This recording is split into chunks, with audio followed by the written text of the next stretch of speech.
नमस्कार। कल मैंने आपको महाभारत के मुख्य पात्रों का विवरण देने का प्रयास किया था और आशा करती हूँ कि आपको वो समझ आया होगा। तो चलिए आज हम जानते हैं कि जो ये महाभारत हम पढ़ रहे हैं, सुन रहे हैं या देखते हैं, तो ये किस वंश के लोग हैं। आइए उनका वंश के परिचय के बारे में बात करते हैं। क्या आपको मालूम है कि हमारे देश का नाम भारत कैसे रखा गया? अगर नहीं तो आइए मैं आपको बताती हूँ। हमारे देश में बहुत समय पहले एक भरत नाम के चक्रवर्ती राजा राज्य करते थे। वो बहुत ही प्रतापी राजा दुष्यंत और कर्ण ऋषि के द्वारा पालन पोषण किए गई कन्या के शकुंतला के पुत्र थे। यानी जो भरत थे वो शकुंतला के पुत्र थे, जिनका पालन पोषण दुष्यंत और कर्ण ऋषि ने किया था। भरत, जैसा कि मैंने आपको बताया, बहुत ही प्रतापी राजा थे और ऐसा माना जाता है कि इन्हीं के नाम पर ही हमारे देश का नाम भारत पड़ा।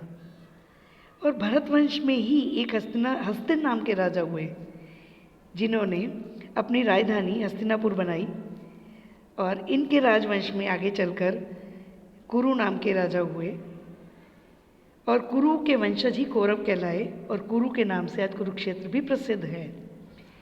तो आइए आज मैं आपको कौरव राजवंश के राजा शांतनु एवं उनकी पत्नी गंगा से उत्पन्न हुए पुत्र के बारे में बताती हूँ।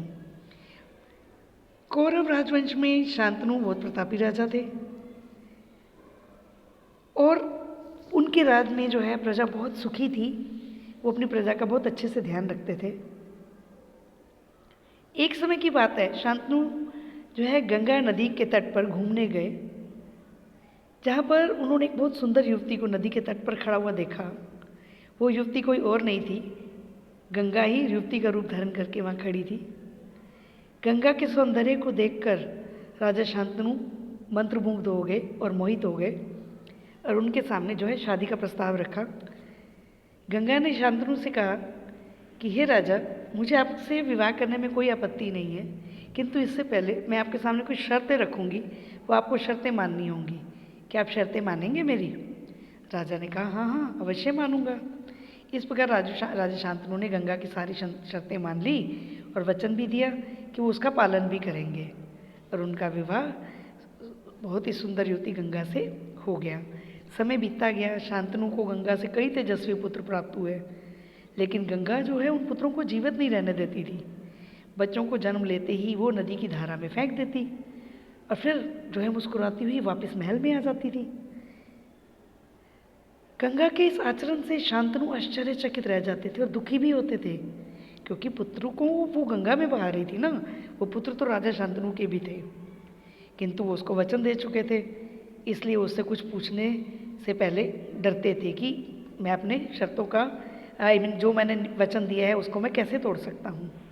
इस प्रकार एक एक करके गंगा ने 7 बच्चों को गंगा नदी की धारा में बहा दिया। जब गंगा का 8वां पुत्र पैदा हुआ तो वो उसे भी लेकर गंगा की तरफ जाने लगी।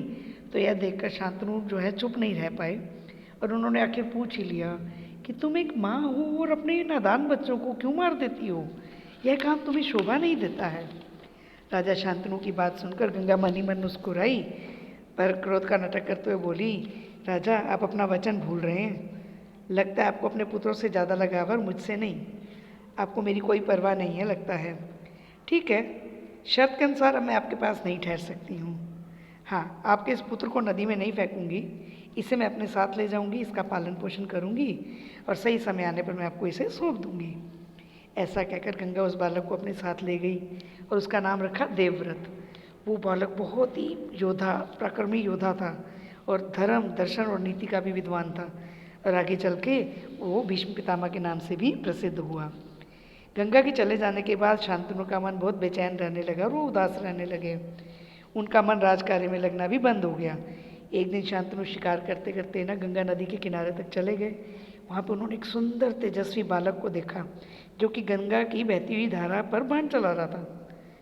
बाणों की वर्षा से गंगा का रास्ता रुक गया। यह दृश्य देखकर शांतनु आश्चर्यचकित रह गए। राजा शांतनु उस बालक को देख ही रहे थे, तभी वहाँ से गंगा उपस्थित हो गई।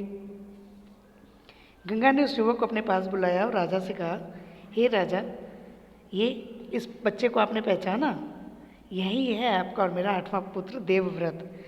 महर्षि वशिष्ठ ने इनको शिक्षा दी है और रण कौशल में परशुराम और शास्त्र ज्ञान में शुक्राचार्य ही इनका मुकाबला कर सकते हैं। आपका पुत्र बहुत ही कुशल योद्धा है और उसके साथ साथ यह चतुर राजनीतिज्ञ भी है। आज मैं आपको आपका पुत्र सौंप रही हूँ, आप इसे अपने साथ ले जाइए। गंगा ने देवव्रत को प्यार किया, उसका माथा चूमा, उसको आशीर्वाद दिया और राजा शांतनु के साथ विदा कर दिया और खुद जो है वापस गंगा नदी में अंतर्ध्यान हो गई। तो ये था आज का देवव्रत, गंगा और शांतनु का परिचय। तो कल फिर मिलते हैं अगले नए पाठ के साथ। ओके, बाय बाय, धन्यवाद।